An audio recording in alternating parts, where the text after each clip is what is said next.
بسم الله الرحمن الرحيم. عم يتساءلون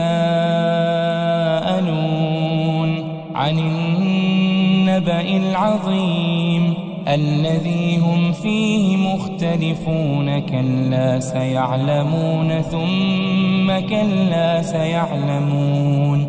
ألم نجعل الأرض مهادا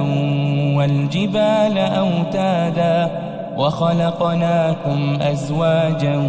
وجعلنا نومكم سباتا وجعلنا الليل لباسا وجعلنا النهار معاشا وبنينا فوقكم سبعا شدادا وجعلنا سراجا وهاجا وأنزلنا من المعصرات ماء ثجاجا لنخرج به حبا ونباتا وجنات ألفافا إن يوم الفصل كان ميقاتا يوم ينفخ في الصور فتأتون أفواجا وفتحت السماء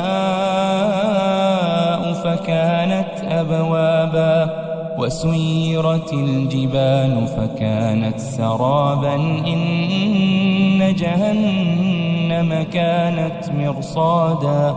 للطاغين مآبا لابثين فيها أحقابا لا يذوقون فيها بردا ولا شرابا إلا حميما وغساقا جزاء وفاقا إنهم كانوا لا يرجون حسابا وكذبوا بآياتنا كذابا وكل شيء أحصيناه كتابا فذوقوا فلن نزيدكم إلا عذابا إن للمتقين مفازا حدائق وأعنابا وكواعب أترابا وكأسا دهاقا لا يسمعون فيها لغوا ولا كذابا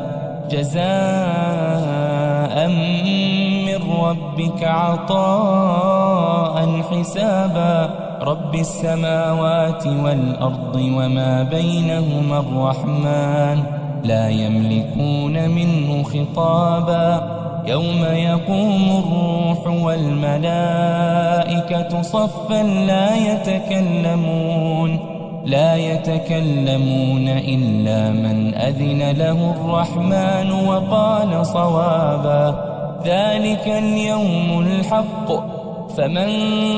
شاء اتخذ إلى ربه مآبا إنا أنذرناكم عذابا قريبا